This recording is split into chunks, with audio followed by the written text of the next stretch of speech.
also we are trying to teach them a way of advocating for their rights, because now if they feel like they were feeling like the girls were taking up their positions, every problem that comes, the girls are being targeted, and we felt like, no, let us go to that spot. Those young boys who are maybe vocal on matters of their rights are able to use this platform to try and advocate for their rights. Please, let's create more platforms, let's create more spaces for these young people. Whenever we have these maybe these international days, let's have these young people come in front and showcase whatever they have, and also support them by giving them small something, at least when they go back home they can maybe use it to buy something for themselves also, because we don't have jobs, and this is where you can now promote these young youths. If you can give us your last words, not last words that sasa una dedi ama ni.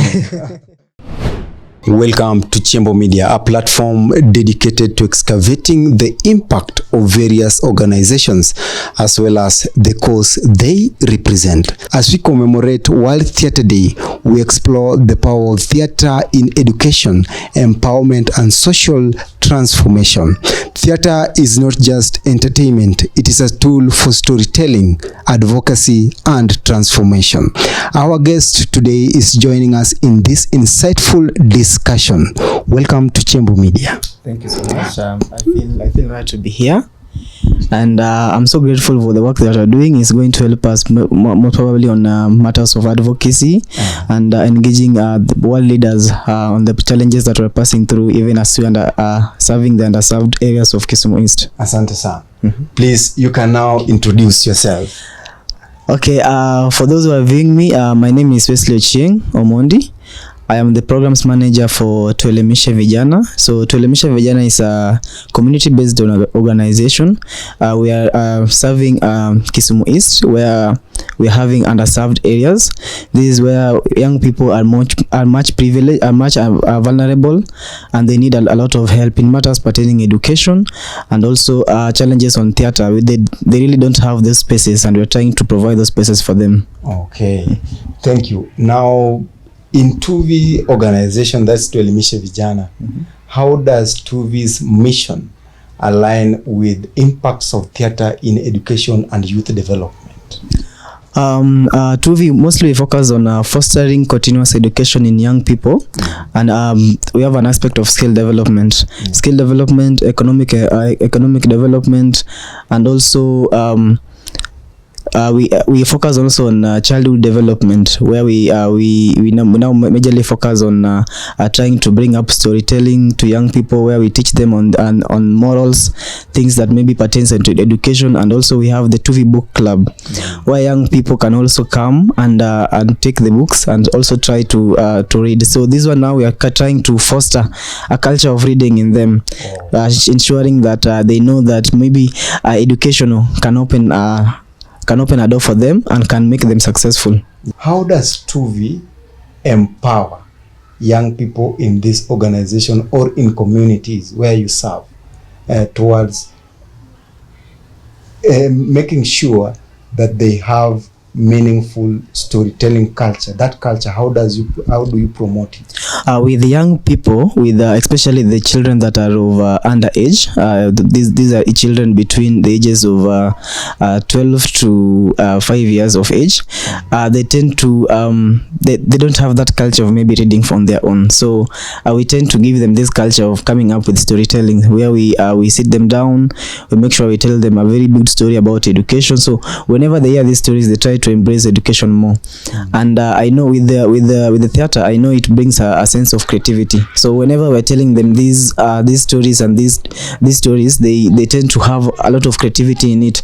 Now when they're growing up, they'll become young people who are much diverse and they get more of they have more of creativity in them. And that's a culture that we're trying to instill, because this is the area that we're serving is an area where it is underserved, where they have maybe if I take you back a little bit, umesema hapo the area you are serving, maybe if you can mention where you work, specific area where you work. Is your organization regional or is just community? Our organization for now is a community-based organization, but depending on our programs that maybe we are trying to come up with, especially with the theater, we're trying to make it international, hopefully, and at least when you are now able to go through all the procedures on how to make it an international organization, I think now we'll be able to cover most of the areas. But for us, our main focus will be focusing on the areas that are underserved, especially on the rural areas.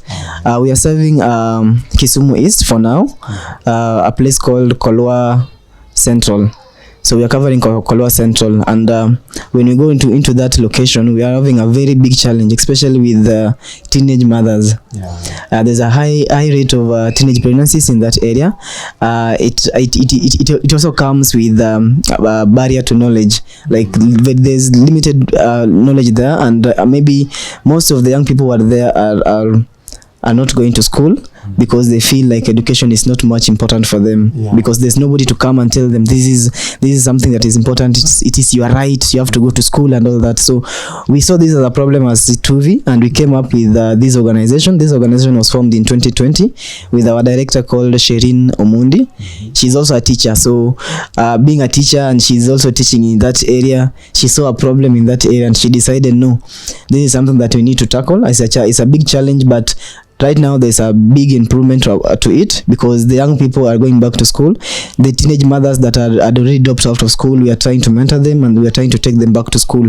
And most of the young people, the teenage mothers that we have taken back to school, they have been able to finish school. They have maintained the high level of discipline, because also we have brought this aspect of theater in our programs, and being able to teach them on how to make money also with content creation, and that aspect also has been able to help them also, as they are also taking care of their children. They are also able to make a little bit of an income to take care of their children. So it's a very big step that we have made, and these are the most of the success stories that we have in our organization. Okay. Now, looking at your profile, I saw one program called Sports Development.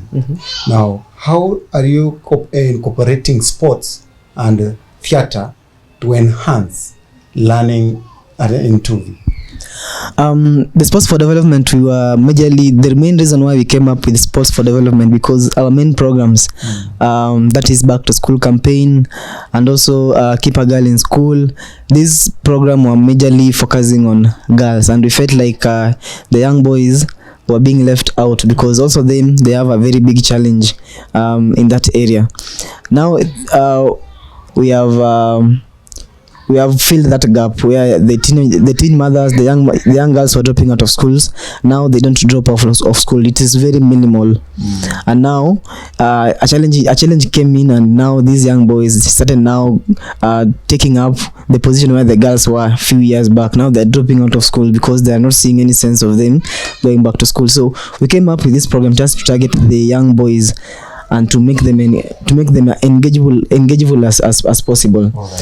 Now, in this sports and development, we are trying to also bring theater in it, where we try to engage young boys in making a bit of storytelling and coming up with teaching them how to create contents. As they are doing sports also, we are trying to teach them a way of advocating for their rights, because now if they feel like they were feeling like the girls were taking up their positions, every program that comes, the girls are being targeted, and we felt like, no, let us go to that sports. Those young boys who are maybe vocal on matters of their rights are able to use this platform to try and advocate for their rights. Now, talking of boys' child and sports, since the inception of this sports development program, umeona their leadership skills and self-esteem imekuwa boosted, or how has it been? Yes, most of them when they came, their self-esteem was low. They had very low confidence. They could not even stand in front of people and speak. Right now, as we speak, they are taking up leadership position even in schools. and they're really engaging even the politicians, even the political leaders around about their rights, and also they are discussing so much about their rights even to the school administrations, and they're able to tackle any challenge that comes into their way. And I would say without fear or favor that the Sports for Development is really working for the young boys, and I'm seeing a very good leaders in the near future. Yeah. Now, tukiongea about leaders, can you at least narrate to us a success story of this program in regard with these boys? I would say a success story that I will say about these young boys is that most of them who had joined this program for Sports for Development, they had left school. They're boys who had left school for almost 4 years, and we using this Sports for Development, reaching them out, trying to mentor them through the way, bringing theater into it, making them more vocal, and maybe trying to teach them ways on how to advocate for their rights, so that they do not feel inferior to in other spaces where young girls are. This platform has given them a chance to advocate for their rights. That's the first thing I would say. That it has given them a chance to advocate for their rights. They're able to we have been able to mentor them to become the leaders that we need in the society. We have been able to make them strong and confident in any other aspect that they might be, and also they've been able to contribute so much in matters to advocacy, reaching out to the politicians to change maybe the infrastructure in their schools. I believe with this Sports for Development, when we have a lot of funding in it, then we might be able to create more awareness, and also create more awareness in not just to the boys but also in the community. Okay, now back to World Theatre Day. Have you ever imagined or tried to incorporate element of theater like drama or role playing in your sports development program? I think not just in the Sports for Development program, but also in the Back to School campaign we use it a lot, because we're not going to in the Back to School we have mentorship sessions. We're not going to school to teach the children. We are going there to have fun and also to educate ourselves, because these mentorship sessions, these young girls are in school for about 6 hours. We have just 1 hour 40 minutes to make them forget about matters books, matters pertaining their life outside. Just come out, just make them have a free space where they can air out all their issues. And when they come out, it's much different from even the classroom. This is where they have their own safe space.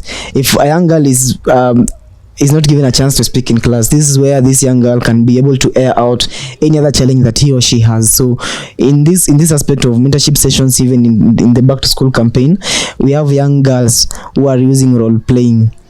Sometimes we just use that role playing part where we try to just create awareness, that just to make it more visible to them that this is something that is happening in school, especially with regards to sanitary towels, where it was so much there, like they were trying to exchange pads for sex.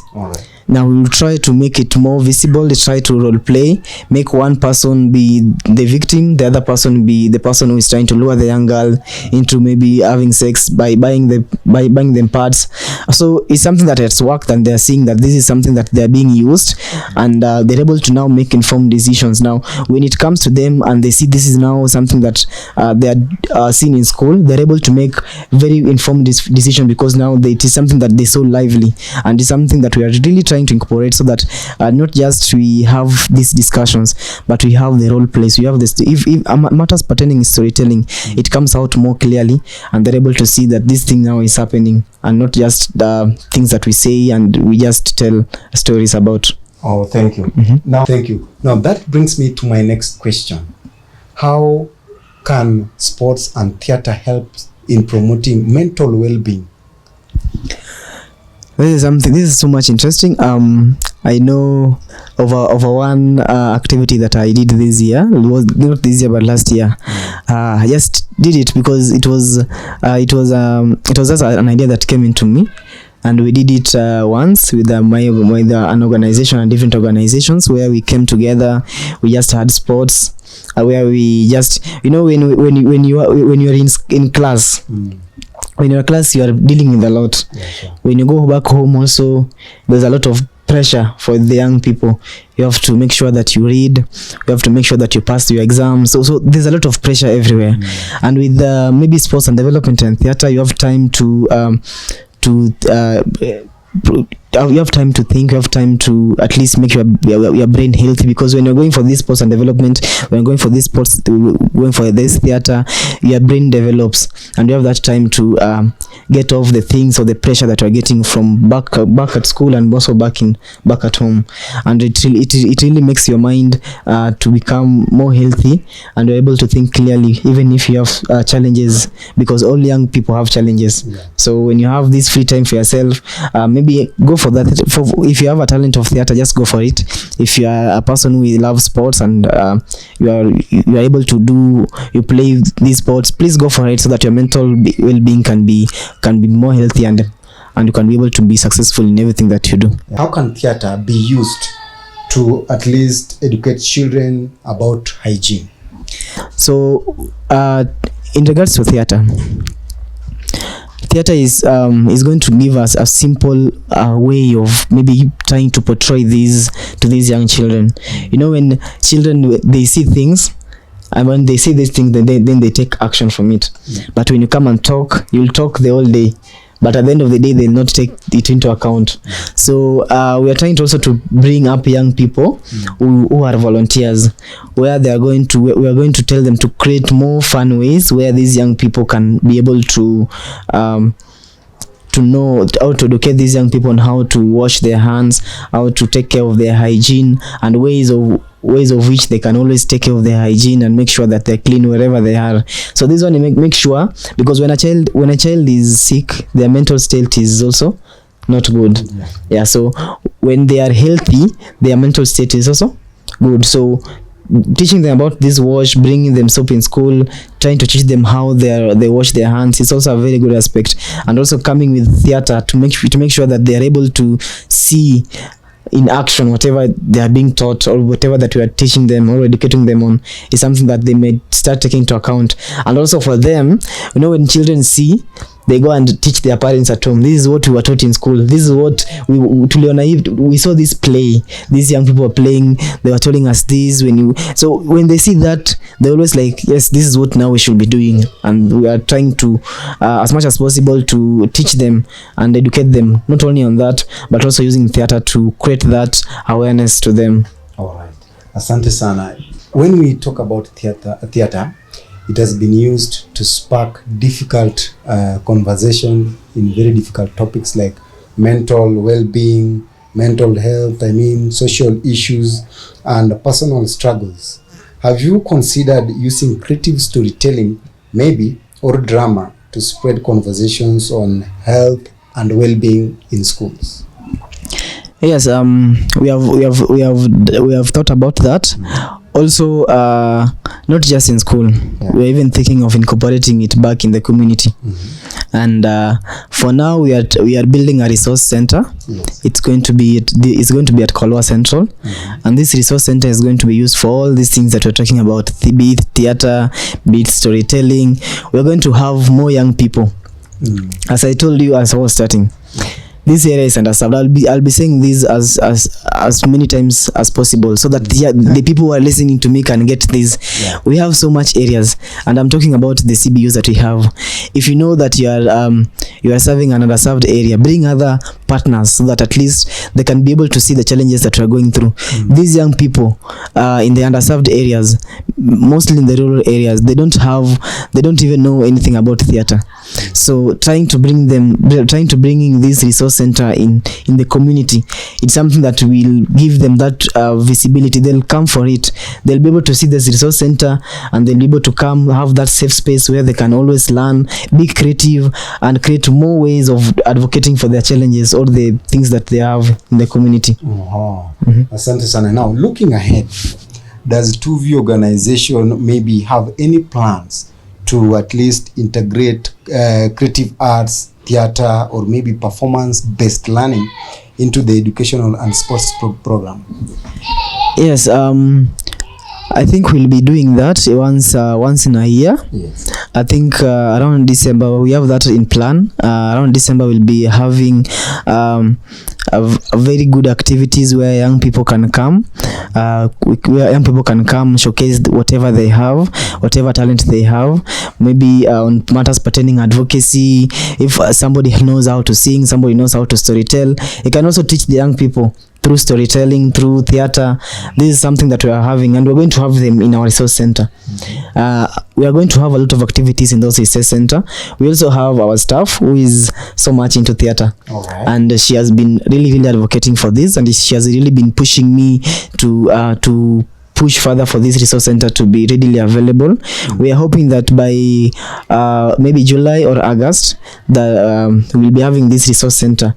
During our launch also we'll do matters pertaining theater on regard to on whatever that we are doing, fostering quality education and continuous education to the young people. Okay, now maybe if you can at least talk to the public, how can they help you, donors or volunteers, support Stuvi's mission in using sports, theater and education to empower young people? You can support us in so many ways. You can follow us on our social media handles. We are in Facebook as Tuelimishe Vijana. We are in Instagram as Tuelimishe Vijana. We are also in Twitter as Tuelimishe Vijana. Whenever you see these posts that we are posting where young people are doing so much great work, you can always be able to comment, like, and also that is also a way of maybe supporting us. But also if you are a donor, because we have limited resources, and this is an area that needs so much resources in regards to poor infrastructure and all that. If you're able to also support us, you can also go to our bio in Facebook, in Instagram. There's a link there. Please just tap it and maybe support most of our programs. When you donate anything that you have, we are able to support these programs, and young people can be able to have this skill development in regards to maybe theater, formal education. They can have continuous education. We can be able to now make sure that we have good sportsmen in the community, because right now we don't have jobs. We have young people who have so much talent, and we don't want them to go to waste. So this is a way that you can support us. You can always come up if you are somebody who likes theater, and you can be able to teach these young children, because this is an area that needs so much services. We are really lacking those services. If you are loving theater and you are able to come up to help in this community, please come. Show us that you are able to volunteer with us, and also trying to teach these young children on matters to regarding theater and storytelling. Now, finally, as we mark World Theater Day, what message can you give to maybe parents, educators, and policy makers about the role of theater, sports, and holistic education in shaping a brighter future for children? I would say theater is more of it develops young children's communication skills. It brings more aspect of creativity, and this is what young people are so much known for. So I would like to speak to the parents first, and I will tell the parents, please, if you see that your child has a passion maybe in theater, please allow her or him to take into that role, and also support them in everything that they need, be it financially, emotionally, physically. Please try and support them. And also to our leaders, please, let's create more platforms, let's create more spaces for these young people. Whenever we have these maybe these international days, let's have these young people come in front and showcase whatever they have, and also support them by giving them small something that at least when they go back home, they can maybe use it to buy something for themselves also, because we don't have jobs, and this is the way we can now promote these young youths. And also to our educators in school, I know we are much more focused on education, but not just education will help these young children. They need a little more of the safe space that they have, where they can develop mentally, physically. And when you have a child who is more developed physically, mentally, you have a child who can maybe perform well. So allow them also to partake on their talents. When you see such kind of talents, please advise them to go for these creativity. They make themselves more useful in the community. Thank you so much. Asante sana. Now that we majored on sports development program and health in your organization, what are some of the thematic areas that you also focus on and really rely on theater? We are also having an aspect of climate action. I think we did not talk about it. We have climate action. Last year we had an online education with the youths from Kisumu County, and it was so much educative. The young people they were so much focused. They were so much attentive for in every time we had this chance to educate them. We had a 6 weeks mentorship sessions with them.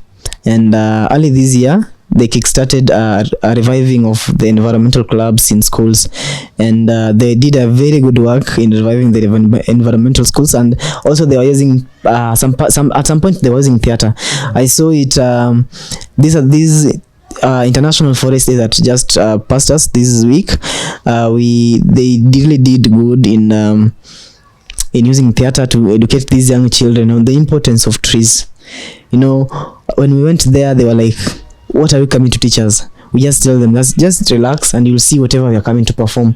Now, with that kind of theater, we did not have to say so much, but with what we were trying to portray for them, they could see whatever it's happening. Now for that, they can always be they can be able to tell whatever happened or whatever they had learned. Now that one we're also able to catch their attention, because we know these are young people who have stayed in class for almost 6 hours. Yeah. So when you come with a lot of stories, they'll not listen to you.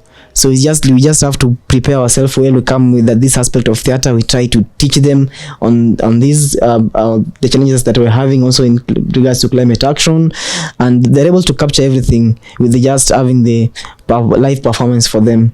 Yeah. Now maybe if you just mention merits and some of the demerits that you encounter when trying to put theater-based programs in action. At first we're having let me start with the demerits. The demerits is like we have more young people who are having more passion for this, but we are lacking resources or the funding. Now with the theater, it needs resources. For example, there are sometimes we will not have live performances. We'll want to have our performances online, just post them online. But when we don't have resources even to buy cameras, we don't have resources maybe to have more lighting for us to record whatever we are doing. And this is some of the challenges that we have. The resources that we lack are so many, but we're trying to also to have solutions for them. And maybe we can also, we have been using our phones most of the time, and it's been so much useful. So we use whatever we have, whether it's of low quality or poor quality, but we try and as much as possible that we do something that even when somebody sees, he or she is able to learn from whatever he sees. So the merits that we have is that young people are having passion in this, and they're having hidden talents. Someone is having an hidden talent and also is having a passion, or he or she is having a passion, and they need somebody who can come up and tell them that this is what you can do with whatever you're having, and this is what is lacking even in these areas that we are serving in. And in the urban areas, it is more different, because they have that space where they can, when they just walk, they see this group doing this. When they walk to another station, they see this group doing this. It's much different from the areas we serve.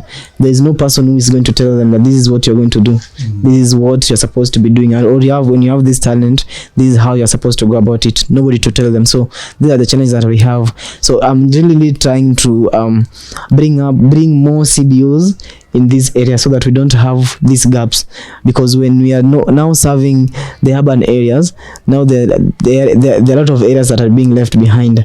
It's like we're doing an injustice to another place. Now we need to balance all these activities, not just in the urban areas here.